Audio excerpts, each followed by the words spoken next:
The sun over IX was a red, swollen thing, hanging low and bleeding light across a jagged horizon. The air smelled of metal dust and wild pollen. It clung to the tongue, gritty and bitter. Trudged through the scrublands with a coil of steel cable slung across his shoulder, boots crunching over glassy shale. His breath puffed white in the cold dawn, even though the twin suns would soon roast the land.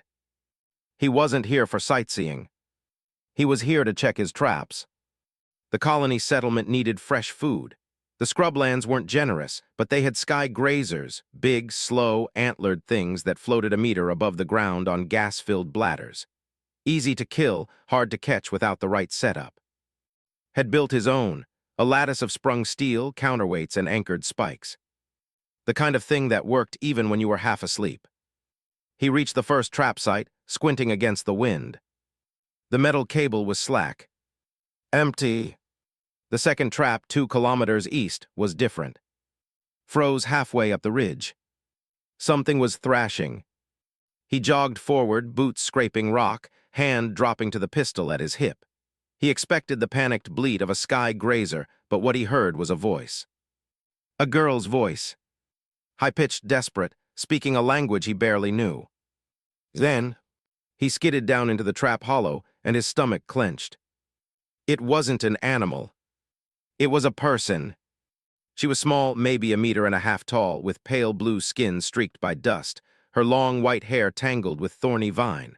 Her 4-fingered hands clutched the steel cable around her waist. Her legs were pinned between sprung prongs, the counterweight keeping her trapped. Her wide black eyes darted to him. Tears made silver tracks down her cheeks. "Please," she cried in broken trade tongue, voice trembling. "Please, human, help. My mom fell into your trap." Blinked confused, he looked around. The hollow was empty except for her. "Where?" he asked, keeping his voice calm. She shook her head wildly, pointing toward the deep ravine that cut across the scrubland just beyond. She went after the grazers. She did not see the teeth, the ground, it took her. Frowned. "You're saying she's in another trap." "No," the girl's voice broke. "Not yours, the land. The thorn maw, please, she will die." He had heard of thorn maws. Living pits. Plants, if you could call them that, a cluster of hinged, spike-covered fronds big enough to swallow a full-grown man. They rooted in rocky ravines and lay still until something stumbled close. Then the fronds would snap shut and drag the prey into a slow, suffocating death. Dangerous, even for seasoned hunters. Hesitated, his own colony rules were clear. Do not approach a thorn maw without a full crew. It wasn't worth the risk. But this was a kid. He dropped his cable coil and knelt by the trap. "Hold still," he said. "I'll get you free." It took him less than a minute to cut the cable and pry the prongs open. She scrambled upright instantly, her limbs trembling from the strain. "Where is she?" he asked. The girl didn't answer. She grabbed his wrist and pulled. Her grip was surprisingly strong. They ran across the uneven ground toward the ravine. The wind howled in the open expanse. The red sun burned the edges of the world. When they reached the lip, looked down.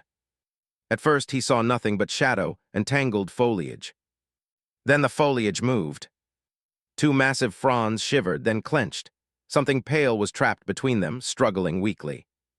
The girl dropped to her knees, screaming in her own language. The sound echoed up the ravine walls.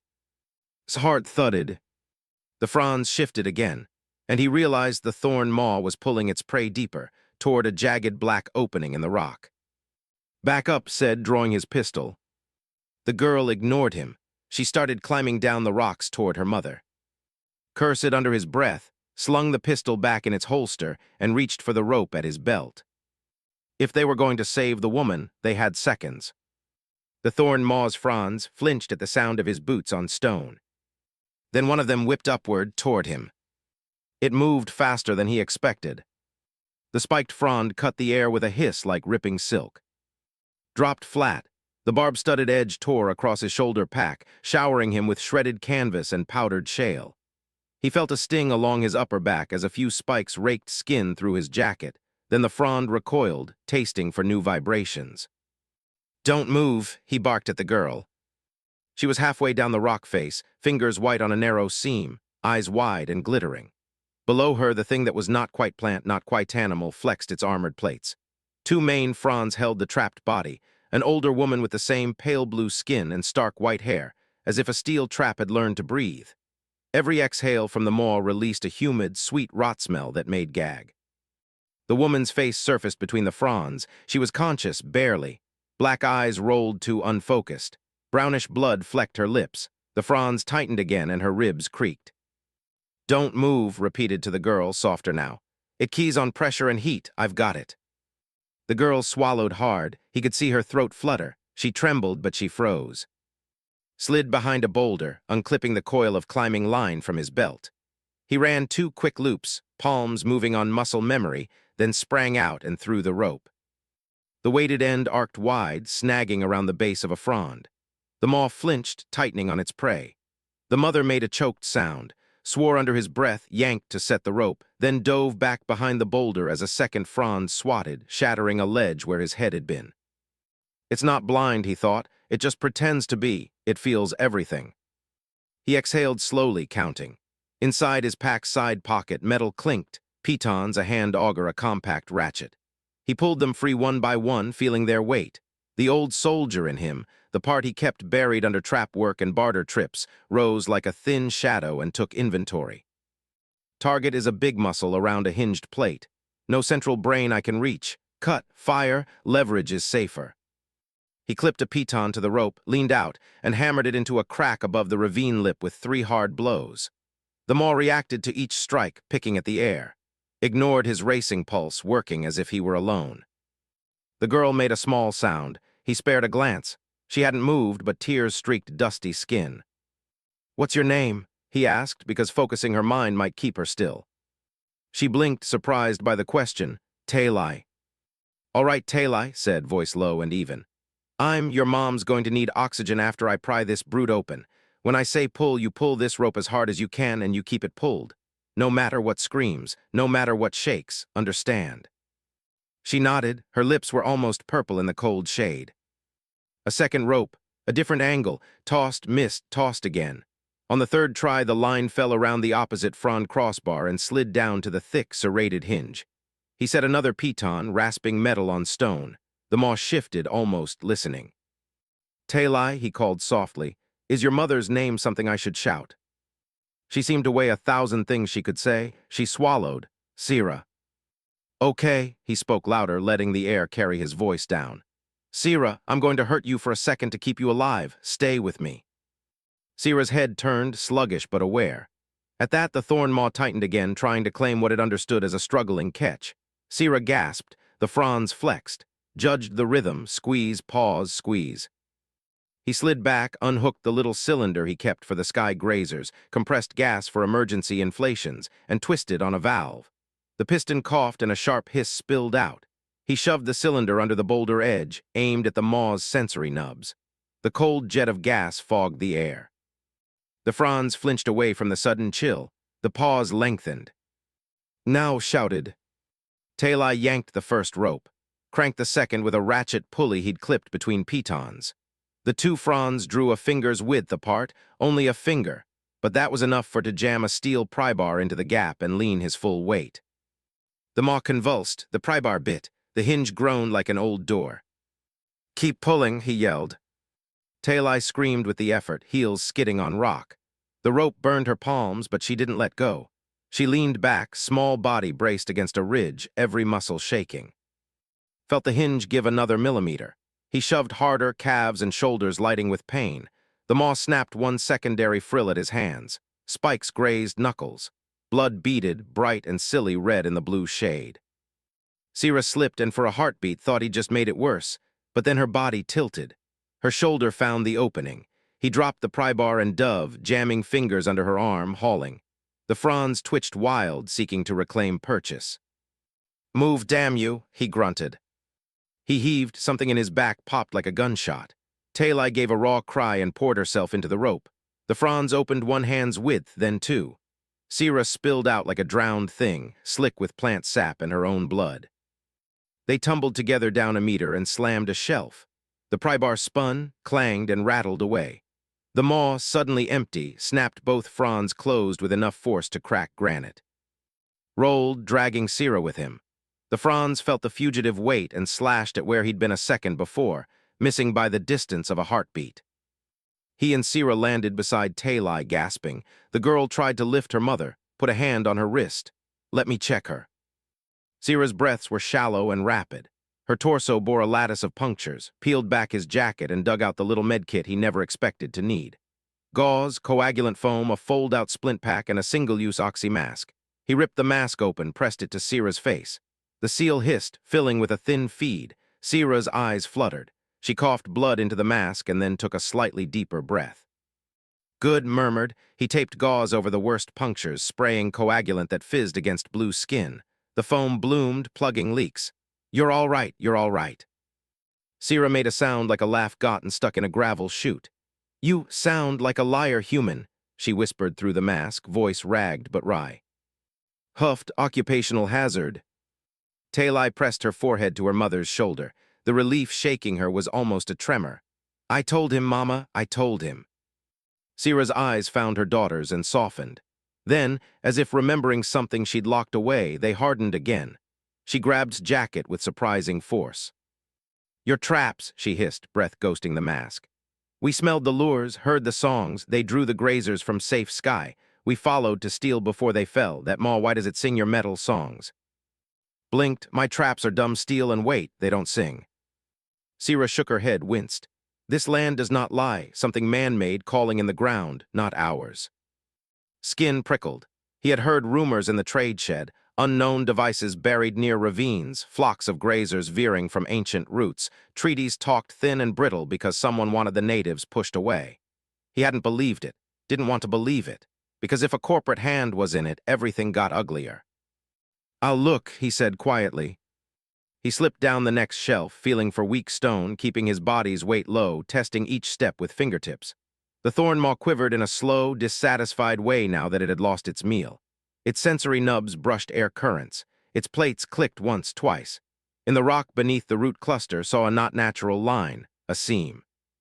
He probed with his hand auger until the auger struck something that sounded wrong, thin and hollow instead of dense. Carefully, he out pebble and dust.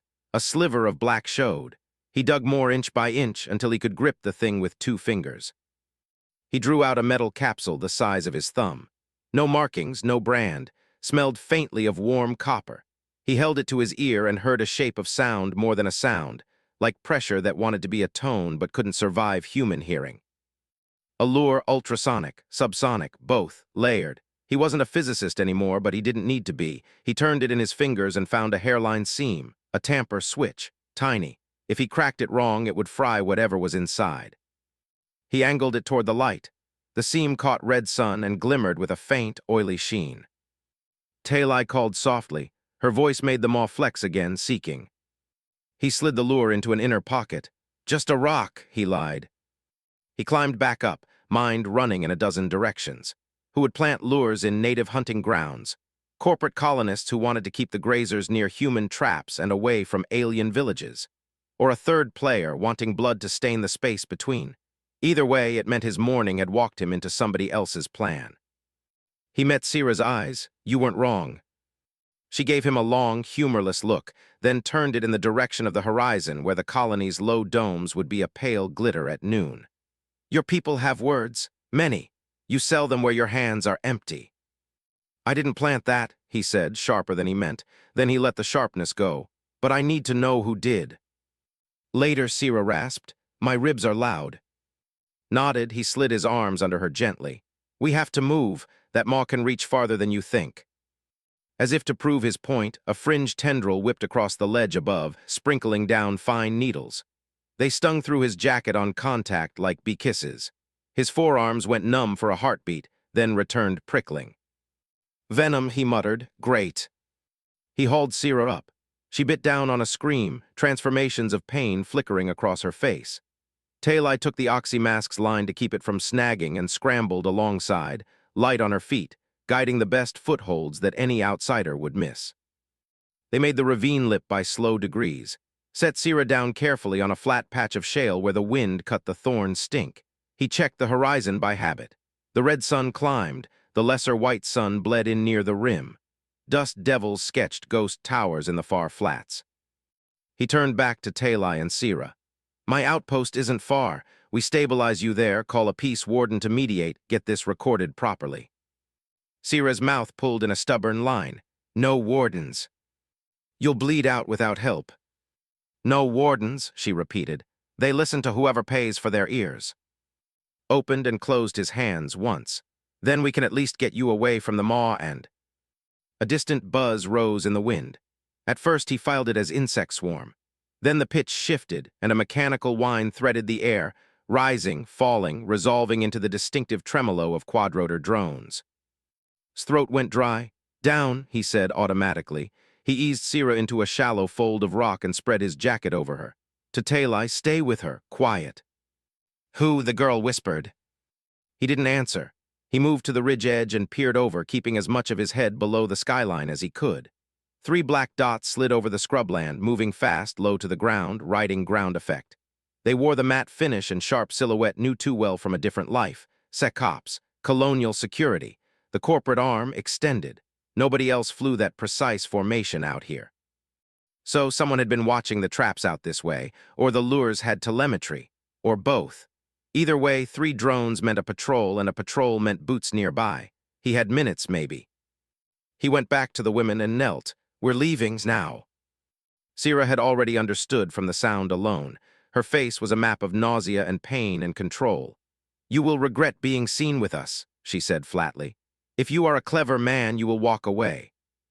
Met her eyes. I'm not clever, I'm stubborn. For a second, humor warmed her gaze, then it was gone. Stubborn men are always graves. He slipped his arms under her again. Then let's make sure mine's not today. They moved west, staying low along the ridgeline where the broken rock could hide them from low-flying optics. Set a punishing pace that still felt too slow. Talai ranged out and back, scouting the sound path like a little fox, hands on the ground when she needed balance, tail of hair flicking dust. The drone whine grew. Then it divided, 1 veering wide, 2 closing. Started a count without thinking, distance, speed, topography. 15 seconds until cameras can see this cut. They reached a narrow defile choked with thin red bushes that oozed milky sap when bent. Pushed through. Sap smeared his sleeves with a sweet stink. The first drone passed wide of their position. The second banked in low. A white lance stabbed from its nose, lidar, and sprayed their nook in invisible paint. They were seen. Didn't curse that part of his life had taught him the economy of breath. He set Sira down with care that seemed laughable now and unholstered his old sidearm. It felt too small in his hand, too human. He slid the magazine out, thumbed the top round, slapped it back in. Old rituals, old lies to a pounding heart. Talai stared at the pistol with horror. No, she said. No killing, it will bring thee and the wardens and... They're already coming, said Steady. If they see you alive with me, they'll spin a story where I baited you here to slaughter you, and maybe they planted the lures to make that story easier to tell. Talai's mouth worked. You would fight your own people for us. People, said. The word stretches farther than Secops likes. Sira tugged his sleeve weakly. If we run, they will just follow the blood. He looked at the dark drip line that marked every step they'd taken from the maw. She was right. He swallowed. Then we change the story. How? Talai demanded, desperate. He scanned the defile with a trapper's eye. The red bushes bled sap. The sap ran down to the bare stone and pooled. He remembered the thorn maw's reaction to the cold blast, the way it hated the chill more than it loved the heat. An idea snapped together, messy, ugly, possible. Help me, he said. In 60 seconds they had broken bush after bush, smearing milky sap across the rock in a zigzag. Pulled a flare from his belt, emergency kit for cold nights, and cracked it. White fire flared, screamed, and then stabilized into a roaring lance. He touched it to the sap. The milky streak flashed into dense, white smoke that poured down the defile like a waterfall made of fog. The drone nosed in, seeing heat, seeing motion, seeing nothing else. White out. Slipped the oxy mask off Sira's face, tucked it under her jacket, and pressed the valve to high for a single blast. Cold gas plumed around their heads. Their heat signatures washed pale. He shoved Talai against the wall and lay Sira between them, put his own body outwards, and waited. The drone buzzed over them, close enough that the rotor thrum shook the stone. A camera blinked past like a black, unblinking eye. Didn't breathe. He counted to 10, then 20. The drone banked, frustrated by fog. Far off, a speaker cracked on another drone, voice sharp and metallic. Unregistered activity in Sector Delta 7. All personnel remain in place for questioning. Failure to comply will result in seizure. Talai flinched, Sira set her jaw. Closed his eyes for half a second. You could leave, the coward voice whispered. You could say you saw nothing, did nothing, go home and sleep with the window open and pretend the air is clean. He opened his eyes and shut that door. New plan, he said. We go to the boundary, not the outpost. Sira's eyes shot to his. You would ask them for shelter. Human, for what you did to them all, we will be ritually cleansed. For touching their sacred plant, we. I saved a life, said. If they want to kill me for that, they'll hear the whole story first, and they might want this. He patted the pocket that held the lure. Sira's gaze flicked to it like a magnet. Talai's voice had gone small. The do not talk, they test, she swallowed. If you are found wanting, they cast you into the bramble pits. Good incentive to pass, said dryly.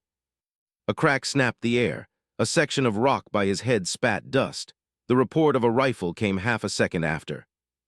Not a drone, a rifle. Pushed Talai down, threw himself over Sira, and peered through the smoke between two bushes.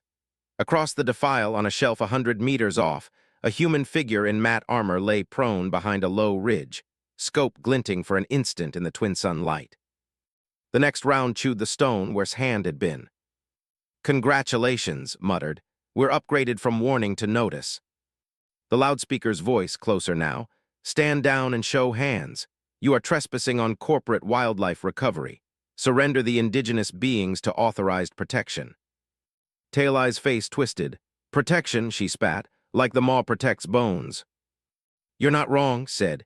He slid the pistol atop a flat rock, lined the simple iron sights, and put a round into the drone that had swung back to the mouth of the defile. The gun snapped. The drone jittered, coughed smoke, and fell, rotors gnawing the scrub as it died. Run, he barked and scooped Sira to his chest. They bolted as a third shot cracked the air and went wild in the smoke. The defile pinched, then opened into a shallow basin where dead thorn skeletons stood like a forest of petrified lightning. Beyond the skeletons rose a wall of living bramble, the border to land, a palisade grown out of the earth, woven and alive. His first breath in that clearing stank of resin and sap, and a clean, metallic scent like rain that hadn't fallen yet. The bramble wall loomed, slick with faint bioluminescence even in daylight, an iridescent shiver moving along it like thought. Talai slowed without meaning to. Oh, a lifetime of taught fear bent her head. We can't just. The bramble opened. Not like a gate, like a mouth softening. Thorn arms curled aside, making a tunnel not quite dark, not quite light. From within, a low hum rose, old and strange, the sound of wind in 1,000 seed pods shaped to carry vows. A figure stepped out. She was tall for Talai's people, wrapped in fiber robes that looked grown, not woven, a living sash braided with thorn buds across her breast. Her eyes were the black of deep wells, her skin the blue of cold fire. She did not look at first. She looked at Sira and Talai, and then at the drone carcass smoking on the scrub behind, and finally its hand within his pocket where the lure pressed a cold coin against sweat. You bring death smell and metal song to our boundary, she said, voice like stone wetted by a river. You break a maw's hunger, you carry a human gun, and you hold an enemy's seed. Squared himself, still breathing hard. I hold proof someone is framing both of us. The woman's gaze did not flicker. Name yourself. She repeated, tasting the syllables as if testing for poison. I am of the thorns. If you cross the living line, there is no returning by the path you came. If you lie, you will not be buried in soil that knows your name. Behind them, Sekop's boots hit the gravel. Human voices shouted coded phrases. Metal feet stamped out the shape of a perimeter. Talai's hand found sleeve and clung. Nodded once, I don't plan on lying. Tilted her head as if the earth had told her something at that moment. Then she shifted aside a hair. The tunnel of bramble widened a breath, enough for one wounded woman and 2 fools with her. Enter, she said, and prepare to be judged. A rifle cracked closer than before. The round struck the bramble wall and fizzled, absorbed with a hiss, thorns shivering. Did not flinch, she watched. He lifted Sira and stepped toward the living tunnel. As he crossed the threshold, He felt the bramble's thorns brush his sleeves and then his skin with 100 delicate pricks, not tearing, tasting. Cold ran up his arms as if something measured his blood and found it stubborn. They went 2 steps into the breathing dim. A hand, human, seized shoulder from behind. He turned, heart kicking, to see a figure in Sekop's armor jammed into the opening, visor up, face flushed with heat and anger and recognition. The woman snarled. The name struck him like a thrown stone because he knew that voice. Stand down now. Captain, the last person from his old life he wanted to meet at a sacred door. Froze Sira heavy in his arms, Talai gripping his coat, the watching without a blink. Sighs cut to Sira and Talai and back. You always did dig the deepest holes, she said, raising her sidearm. The bramble tightened around them like a breath daring to be held.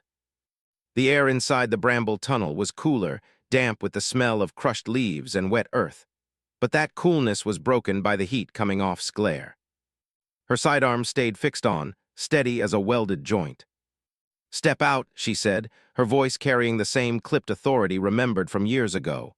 Now. Shifted his weight, careful not to jostle Sira too much. You're pointing a gun at an unarmed man carrying a wounded civilian. Not much has changed. Slip twitched. Drop her, step back, let corporate medics handle it. Talai's hand tightened on his sleeve. No, she whispered fiercely. Of the thorns hadn't moved. She watched them with the stillness of a predator considering whether a fly was worth the effort. Your voice tastes of command, she said to her trade, tongue slow but precise. But your skin smells of iron and debt. You bring no offering, you bring no root bond, you have no place on this line. Didn't spare her a glance. This is corporate sector land. Your line means nothing in the charter. His black eyes narrowed a fraction. The land was here before your charter, the thorns remember. Could see the vein ticking in his temple. He knew her tells. She was close to snapping, part from the tension, part from the personal history simmering between them. He also knew she'd never cross fully into territory without backup, not after what happened on. But she could still shoot him from here.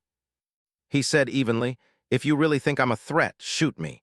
But you know damn well if you do, those 2 he nodded towards Sira and Talai won't survive your custody. Her eyes flicked to Sira's ashen face, to the faint hiss of the oxy mask. Saw the calculation there? Risk, optics, orders. Sekops didn't like killing witnesses unless they could spin it as mercy. Took a single step forward. The bramble behind her shifted like muscle, narrowing the tunnel's mouth around his frame. The thorns close when I breathe in, when I breathe out they pierce. You are in my breath now, Iron Woman. His jaw flexed. She lowered the sidearm a fraction, not out of surrender but acknowledgement of the danger. Her gaze locked on. You still working for no one but yourself. Better than working for them, said. That lure in your pocket says otherwise. That hit hard enough to make's breath catch. She knows. Either she'd tracked the devices or someone in Sekops had eyes on the ravine even before he got there. That meant this wasn't random patrol, this was an operation. Before he could answer, a sharp crack echoed from beyond the ridge. Then another and another. Not rifles, lighter, faster, drones. The whine returned overhead, this time accompanied by a deeper hum, like a swarm being driven. Scom clicked in her ear. She stiffened, listened, then cursed under her breath. We're done here, she said, stepping back. Enjoy the natives, maybe they'll bury you slow. She tapped her comm twice and faded into the dust outside. Seconds later, the hum of drones drew away with her. Didn't move until the sound had faded completely. Spoke first. Your enemies know your name. That makes you heavy to carry, but heavy stones can anchor or they can drown. Which will you be? Met her gaze. That's what your test is for, right? Her lips curved, though whether in amusement or warning he couldn't tell. She stepped aside. The bramble flexed wider. Come. He followed, carrying Sira deeper. The thorns brushed his shoulders, each touch a cold pinprick, as though measuring him again. The enclave. The tunnel opened into a vast hollow at the heart of the bramble wall. Light filtered down through living vines like green rain, scattering across structures grown from the earth itself. Homes curled up from root knots. Walkways wove between living columns. Bioluminescent seed pods swayed overhead, painting the air with drifting motes of blue and gold. Everywhere looked watched, tall, robed figures with black eyes and silent feet. Some held staffs crowned with thorn clusters that twitched faintly, alive. led them to a low platform where a bed of moss waited, laid Sira down carefully. Talai knelt beside her, whispering in a tongue didn't know but recognized as comfort. Two approached with bundles of herbs and what looked like carved bone syringes. They began tending Sira without a word. Faced, you claim you have proof of an enemy seed. Show it. Pulled the lure from his pocket and placed it in her outstretched palm. The moment her fingers closed over it, the along her sash pulsed faintly. This sings to the grazers, she said, but not in our tongue, and it hums to other ears as well. Telemetry said, whoever planted it was tracking the catch. They knew when your people or mine were near. Studied him for a long moment. You know this craft. I've seen enough of their tricks. Her gaze shifted past him to where we're climbing the bramble wall like spiders, moving toward the direction had gone. Then you will hunt with us. If your proof is true, it will clear you. If not, her eyes went flat. You will feed the roots. Almost smiled, clear enough. The first test led him to a circular space where the bramble roots formed a perfect ring. Inside, the floor was bare dirt, except for a single thorned vine that pulsed faintly, as though it had a heartbeat. This is the path vine, she said. Step inside and it will know you. If it finds deceit, it will bind and drink. Hide the vine, and if it does, then you will walk free. He stepped in without hesitation. The vine stirred, brushing his boot. Then it slid around his ankle, cool and dry. He felt the prick of a thorn, small, deliberate, and then a cold sensation rushing up his leg, into his chest, into his skull. It wasn't pain, it was searching. Images flickered in his mind. His traps, the ravine, Talai's tear-streaked face, the lure in his hands, gun. He felt the vine pause at memories of uniformed days, SecOps orders, nights spent staring at ceilings after missions gone bad. It lingered there, tasting the guilt like bitter fruit. Finally, his voice broke the silence. It finds you stubborn and true enough for the next step. Let out a slow breath. What's the next step? The hunt, she said. We find where the seeds grow. But before he could answer, a low boom rolled across the bramble hollow. The around them froze, heads tilting like animals hearing a predator. The boom came again, closer, followed by the sharp, whining buzz of machines. Sighs snapped to the wall. They breach. His gut clenched. SecOps wouldn't be that stupid. They are not SecOps, cut in, her voice suddenly edged with steel. These are burners, hired teeth. They do not capture, they scour. As if to prove her words, a section of bramble wall toward the western horizon shuddered and split under an explosion, thorn and vine spraying into the air. Through the gap poured figures in dark armor, their helmets shaped like open maws, flamers already spitting orange arcs. Had just enough time to register the smell of burning green before thrust the lure back into his hand. You brought the enemy seed, she said. Now see where it leads. The bramble wall shuddered again, this time accompanied by the unmistakable screech of metal against bone. Barely had time to react before grabbed him by the arm, her grip like iron. Move, she barked. Sira's unconscious form was still on the moss bed. Talai had her hand over her mother's heart, whispering something. Hesitated, but's command overrode the impulse to check on them. The first explosion had torn a hole in the wall, but the second was closer, and the flames were already licking at the bramble. Saw the vines starting to curl up, their edges turning brown where the fire touched them. Burners, muttered, trying to process. The word rang like a death sentence in his ears. They take what they please, they leave ash, said, her face grim. Felt the tension tighten his chest. The brambles were alive, too alive to burn without a fight. Yet the mercenaries had flamethrowers, something capable of scorching the very roots. If they reached deeper into the heart, there'd be nothing left to save. We have to stop them, said, his voice rising above the wind that carried the acrid scent of burning bramble. His hand tightened on his arm. You're not ready for this. Doesn't matter, snapped. We fight. Looked at him with a coldness that seemed to speak of ages, of wisdom would never truly understand. Then, in one swift movement, she slid a curved knife from her sash and handed it to him. The blade shimmered with an unnatural green light, the edge almost translucent. Take it, we will fight, but you will lead us. Eyes hardened. If you survive this, you will lead us to those who want to see this land burn. Felt the weight of her words, but he didn't question them. His instincts, honed in darker days, screamed at him to move, to act. Without waiting, he sprinted toward the breach in the wall, the curved blade clenched tightly in his hand. The path was cluttered with smoldering debris.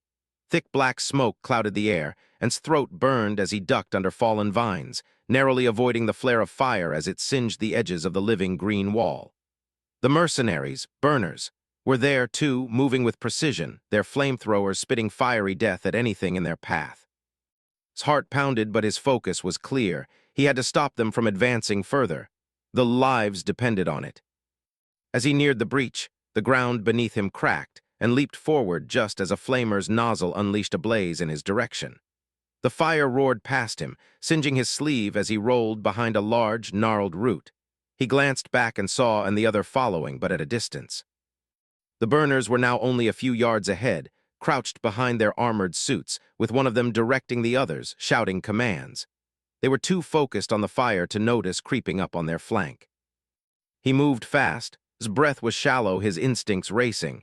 He needed to make them think twice about their progress, one swift cut. A burner turned, ducked behind a rock, the edge of the curved knife glinting in his hand. He took a deep breath, steadying his pulse.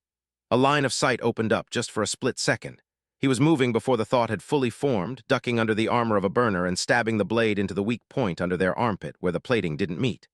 The enemy soldier grunted, staggering back, but had already moved on, yanking the blade free and spinning to the next target. In the chaos, he was fast and fluid. A burner spotted him, raising their weapon, but the fire came too late. Dropped low, spinning the knife in his hand, and sliced through the back of the soldier's knee joint. The man collapsed, cursing, and didn't give him time to scream, moving to the next threat. The ground around him was burning and chaotic. The brambles themselves were fighting, stretching, twisting in a desperate defense of the sacred land, but the fire was relentless. The flamers moved with chilling efficiency, sweeping the blaze over the thorns, cutting through the once pristine land. Dove toward another burner, knocking him off balance and sending him stumbling into the fire.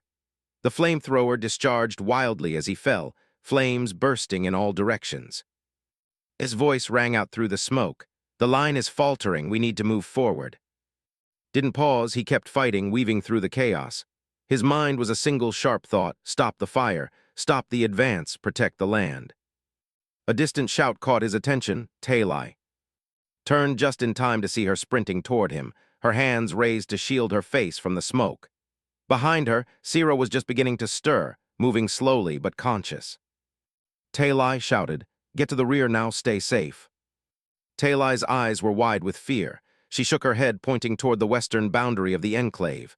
"They're coming," she yelled. His heart skipped a beat. He glanced over, and what he saw sent ice through his veins. More figures were emerging from the smoke. But these weren't just burners. They were troops, organized, disciplined. Their armor gleamed under the firelight, and they carried heavy weapons, charging straight for the center of the enclave. His blood ran cold. There was no way these were just hired mercenaries. This was a military operation. His mind raced, trying to piece together the fragments, the lure, the tracks, the flamethrowers, the burners. They weren't here just for the bramble. They were here for something else. Seeing the new threat, moved like a storm. She barked commands to the other, and within moments the living wall of the bramble began to flex, stretching like a massive living net. Vines began to whip toward the new enemy, pulling the soldiers back as their weapons fired in desperation. The soldiers cut at the vines with their energy blades, but the thorns coiled, trying to pull them into the earth itself. Shouted again, her voice strained with the effort of holding the attackers at bay. "The heart of the thorns, the seed they've planted, destroy it or we all fall." Didn't hesitate, his eyes narrowed. The seed, the lure, it wasn't just a trap, it was a beacon. The attackers weren't just here for the land, they were after the source. The source had to find it. He had to stop them before they tore the heart of the bramble apart. He turned to Talai. "Stay with your mother, don't let them take her." She nodded, eyes wide with fear but filled with fierce resolve. Didn't waste another second. He dove toward the breach, avoiding fire, the smoke thick around him.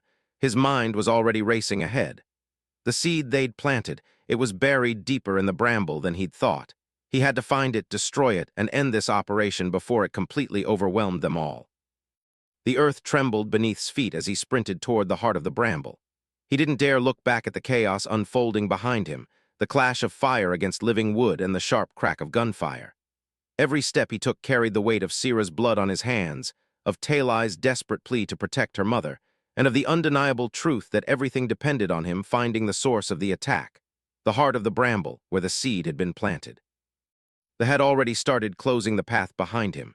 He could feel their powerful vines, thick and alive, moving in response to the external threat. The bramble fought back, but it wasn't enough. The burners and their mercenaries were well equipped to tear through the defenses. He had seen it in their eyes, the unrelenting drive to annihilate anything that stood in their way. His pulse raced.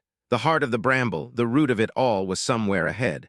He just had to get to it before it was too late. His words rang in his ears, her warning clear. Destroy it or we all fall. He was breathing too fast, too shallow, his chest tight from the smoke and the adrenaline. But there was no time to waste. He couldn't afford to lose focus now. Pushed through the last of the dense underbrush, his legs aching, his boots scraping over thick vine-covered rock. There, ahead, he could see the cluster of thick, twisting brambles that seemed to pulse with an unnatural energy, a deep thrumming hum that made the hairs on the back of his neck stand on end. This was it, the heart, the seed. As he neared, the ground beneath him seemed to shift, as if the bramble itself was responding to his presence. The air grew thick, heavy with the scent of burning wood and something more intoxicating. He felt it, a faint vibration under his feet that seemed to resonate in his bones. Stopped just shy of the heart, his breath coming in ragged gasps. He could feel the heat radiating from the bramble's center. The vine clusters were thick here, their roots tangled together in a grotesque, ever-changing pattern that resembled a twisted nest.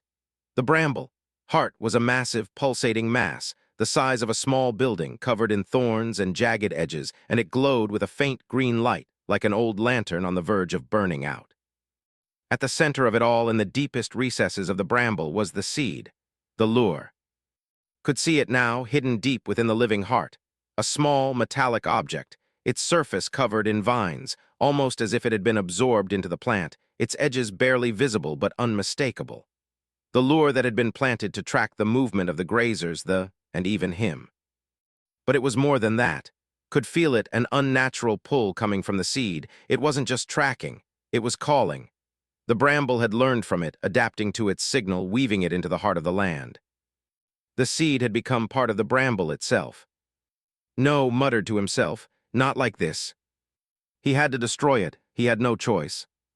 Moved forward, his hand reaching for the knife at his side. But before he could even step closer, something strange happened. The bramble beneath him seemed to react, shifting and twisting around him like an animal sensing his presence. Then a voice, low and rumbling, echoed through the ground. Stop. Froze, his heart skipped a beat. The voice wasn't human, it wasn't even alien. It was like the bramble itself had spoken. He spun around, his hand on his gun, but there was nothing there, just the pulsating mass of vines and roots that seemed to breathe. A figure emerged from the shadows of the bramble, tall and robed in living green, her eyes glowing faintly in the dim light. She moved with an eerie grace, her every step part of the living wall, her fingers trailing along the vines as if they responded to her touch. Stomach clenched. He had been so focused on the seed, on the fight, that he hadn't realized she had followed him here. You don't understand, she said, her voice a soft murmur, almost lost in the wind. The seed you've found is not just a lure, it is a symbiosis. His hand fell from his gun, confusion written on his face. Symbiosis. Stepped closer, her dark eyes locking with his. The seed is not a weapon. It is the beginning. It links the bramble with everything that comes to it, and now it has linked itself to you. Shook his head, not understanding. What the hell are you talking about? We need to destroy it. Moved closer to the heart, her fingers brushing the thorns, and the bramble pulsed in response. The green light around it grew brighter, more intense. If we destroy it, she whispered, the bramble will die, and so will we. Everything you see here, everything you fought for is bound to the seed. It is alive now, it has learned from you, from the lure you carry. His eyes widened. You're saying the bramble is alive because of this seed? Yes, said, her gaze unwavering. It is learning, adapting, evolving. Just as you learn to use your traps, the bramble learned to call, to feed. It has become a new life. His mind raced. The implications of what was saying were too enormous to grasp. The bramble wasn't just a collection of plants, it was an entity. one that had evolved with the help of the seed. His eyes softened, her voice quieter now. The burners don't understand. They are here to kill what they do not understand. They will destroy the bramble, and in doing so, they will destroy all of us. We will become dust, and the land will wither. Swallowed, the weight of her words sinking in. But there was still a problem. The burners were out there, and they were coming. "We can't let them burn this place," he said, his voice hardening. "We can't let them wipe it all out." Nodded, "We must protect the seed, but we must also protect ourselves. The must decide whether to embrace the seed or fight it. We must choose our path." Looked down at the glowing seed, its faint hum vibrating against his chest. He felt something stir inside him, something he couldn't explain. A pull, a connection. The sound of burners growing closer made his choice for him. He turned to, "We're not letting them burn this place. We need to take them down, now." Didn't respond immediately. Her eyes were on the seed as if contemplating something deeper. Then, with a sharp exhale, she nodded. "Then we fight. We fight for the heart of this land, and we fight to live." The wind howled through the bramble, picking up the scent of burning vines and scorched earth. The glow of the seed at the heart of the enclave pulsed in time with his heartbeat, a constant reminder that he was standing at the crossroads of life and death, not just for himself, but for everything they had fought to protect. Behind him, the flame-carrying burners were getting closer, their suits gleaming in the faint green light as they pushed forward, clearing their path with flames and explosions. They weren't just here to wipe out they were here to eradicate everything the bramble had become. And if failed to act, the bramble would be consumed, just like everything else in its path. Was silent beside him, her expression hard and distant, her eyes never leaving the seed. She had told him that the bramble and the seed were now one, and destroying the seed would mean the end of He could feel the truth of her words in the air, the weight of the decision pressing down on him. He could destroy the seed, end the fight before it even started. But that would mean sacrificing the land, the very heart of for a slim chance at survival. Or he could protect the seed, and fight. The bramble would live, but so would the burners, and they were coming for everything. "We can't stop them with the fire," muttered, his eyes scanning the approaching burners through the dense smoke. "We need to draw them in, close enough to make them pay." Nodded, her face resolute. "We do not have the strength of numbers, but we have the strength of the land." The ground trembled again. This time it wasn't the burners advancing, it was the bramble itself, shifting, responding to the growing tension. Felt it before he saw it. The thorns were waking up, every vine, every root alive and aware, preparing for the fight. "The bramble has its own weapon," said, her voice low. "The seed binds us, but it can also destroy." Gripped his knife, turning to face her. "We're going to need more than that if we're going to make it out alive." Held out her hand to him. He hesitated for just a second before he placed his palm in hers. She closed her fingers around his, the warmth of her touch grounding him in that moment, the last flicker of human contact before the chaos. Together, they turned toward the heart of the bramble, where the seed's green glow pulsed brighter with each passing second, as though it too was preparing for battle. The final battle. The first burner to reach the heart of the bramble was a hulking figure in heavy armor, flamer at the ready. He raised his weapon, aiming straight at the seed, his face obscured behind the black visor of his helmet. "This is the end," he said, his voice muffled and cold, as if it didn't matter to him whether he wiped out a people or destroyed an entire ecosystem. "You can't fight fire." But as he advanced, the earth trembled beneath his feet. The bramble's roots erupted from the soil, slithering like serpents, curling and twinning around his legs. The burner jerked back in surprise, but it was too late. The roots pulled him down with the force of 1,000 pounds, and he was swallowed whole by the earth, disappearing into the living labyrinth of thorns below. The next burner hesitated, stepping forward with caution. His rifle raised, his eyes searching through the smoke. "What the hell was that?" he shouted, his voice trembling. The ground around him buckled and cracked. Vines lashed out like whips, coiling around his body and dragging him to the ground. He screamed as the bramble's tendrils crushed the air from his lungs, squeezing with every passing second until his cry was cut short. More burners charged in, their flamethrowers igniting the smoke, but the bramble was already rising against them. The vines reached out, swift as lightning, to meet them, pulling them from their feet, wrapping around their limbs, their heads.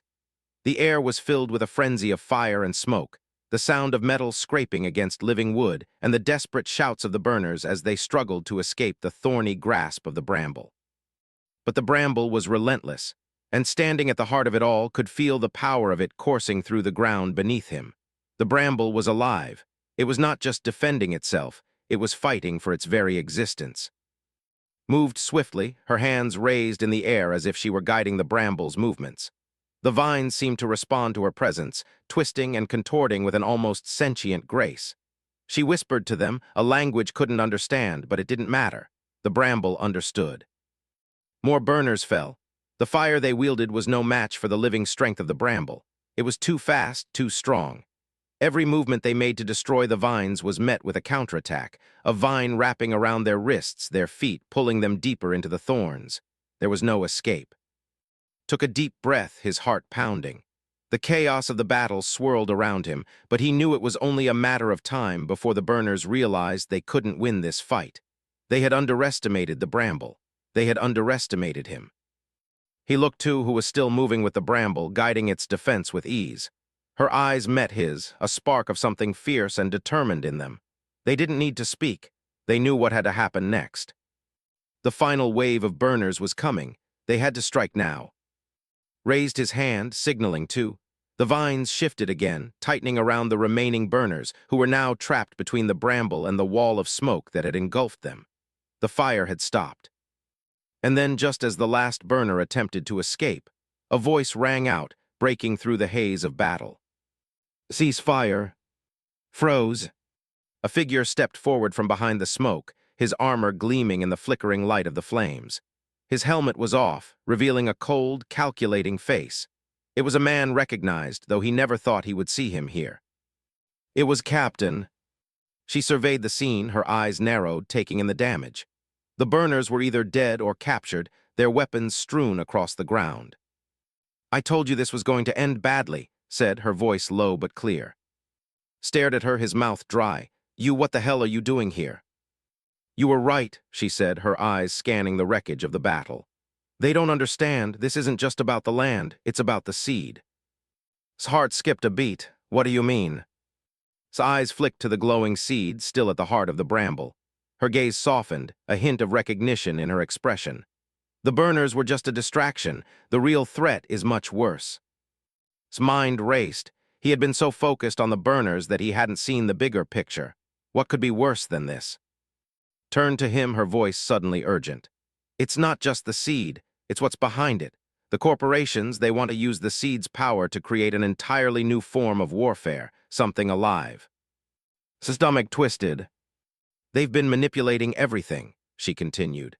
"The lures, the attacks, the burners, it's all part of a larger plan to control this land. And if we don't stop them now, there will be no future left for the or anyone else." Stood frozen, his mind struggling to comprehend words. The burners were nothing more than pawns in a larger game, distractions set in motion by the corporations to seize control of something far more powerful than anyone had realized. The bramble, this living entity, this thriving, breathing land, wasn't just an ecosystem.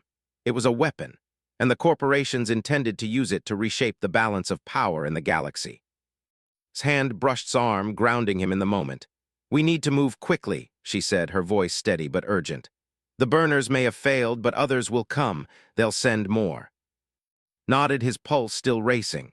He glanced at, whose face remained as cold and calculating as ever, her posture like a soldier still assessing the battlefield.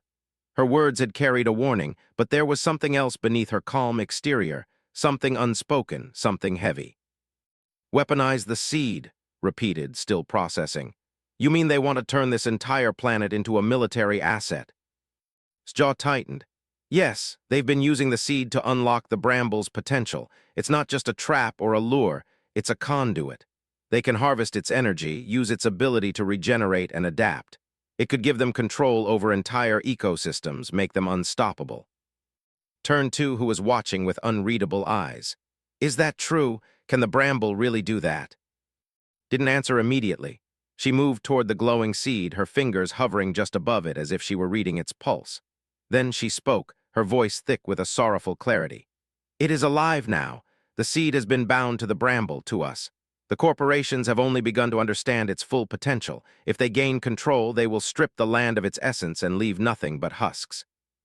Stomach clenched, he couldn't shake the image of the land withering, the bramble's life draining away as it was exploited. The people, though, would be left powerless, their sacred home turned into an instrument of war. "We can't let them have it," said, determination hardening in his voice. "We need to destroy the seed before they can harness it. If we don't, this planet will be nothing more than a weapon, a tool for the corporations to exploit." Stepped forward, her eyes locking with his. "And how do you plan to destroy something that's alive? You can't just burn it out. You'll have to sever its connection to the land, and that means you'll have to sever yourself from it too. They are bound to this land. If you kill the seed, you kill everything that's alive here, including them." Felt the weight of her words pressing down on him. He could see it in her eyes, wasn't just trying to warn him. She was trying to make him understand the gravity of what destroying the seed would cost. He had to make a choice. A choice that could mean the end of the bramble, the end of and possibly the end of the future itself. "I can't let this land be weaponized," said, his voice hard. "We will find a way to sever it without destroying everything. There has to be a way." His eyes softened, her hand falling gently on his arm. "There is always a way, but it will not come without sacrifice." Nodded, his mind already racing with possibilities. He wasn't going to give up, not yet, not when so much was at stake. The assault on the seed. The next few hours were a blur of preparation. Led into the heart of the bramble, where the seed pulsed and hummed, drawing energy from the land itself. It was alive in every sense of the word. Its surface glowed with a soft green light, veins of energy running through it like veins through flesh. Stood at the edge of the heart, feeling the bramble shift beneath him as if it were sensing his every movement. The air was thick with tension, the smell of burning vines still lingering, mixing with the earthy scent of the bramble. Handed a small device, its edges jagged and weathered, a relic from another time. "This is a nullifier. It can sever the connection between the seed and the bramble. It's our only shot." Took the device, his fingers brushing the cool surface. "And this will stop the seed from calling to the bramble." "Yes," confirmed, her voice quiet. "But you have to place it inside the seed where its heart lies. Once you do, it will sever the connection. But it will also trigger a reaction from the bramble. The seed will fight back." Stepped forward, her eyes dark with resolve. "You will not be able to stop the bramble from fighting back. Once you trigger the nullifier, it will resist. But it is the only way." Nodded, his heart pounding in his chest. The bramble had already proven that it could fight. It was alive. Now it would defend itself. "Let's do this," he said, his voice steady. Turned to the who had gathered behind them, her voice rising in a chant. "We will fight together for the heart of the land, for the seed that gave us life." They raised their hands, their voices joining in the chant, their words blending with the hum of the bramble as it came alive around them. Took a deep breath. He stepped forward, his eyes fixed on the seed. The device in his hand seemed heavier with every step, the weight of what he was about to do settling in his chest. As he reached the heart of the bramble, the ground beneath him trembled. The seed pulsed faster, its light flickering. He could feel the bramble closing in on him, the thorns inching closer, testing him. The bramble was alive. Placed the nullifier device against the glowing surface of the seed. It hummed for a moment, then flared with a sharp, agonizing sound. The ground beneath him shook violently, and a deep rumble echoed through the land. The bramble reacted. Vines lashed out, wrapping around his body, pulling him in, but held his ground. He clenched the device, watching as the bramble's energy surged against him. The seed flared brighter. "No," shouted, reaching out, but's grip on the nullifier tightened. "I have to finish this," he said through gritted teeth. The bramble's roots surged around him, but it was too late. The nullifier activated, its light flashing as it severed the connection between the seed and the land. The ground groaned, and the seed's light flickered, then dimmed. For a moment, everything was still. Then the earth beneath's feet cracked open, and the ground gave way. The aftermath. His world went black as he was pulled into the depths of the bramble. He felt the vines clutching him, dragging him into the earth. For a moment, he thought he was going to die, swallowed by the very thing he had fought to save. But then, just as suddenly, the pressure eased. The vines, and found himself lying in a bed of soft moss. His chest heaved with ragged breaths, but the pain was fatting. He was alive.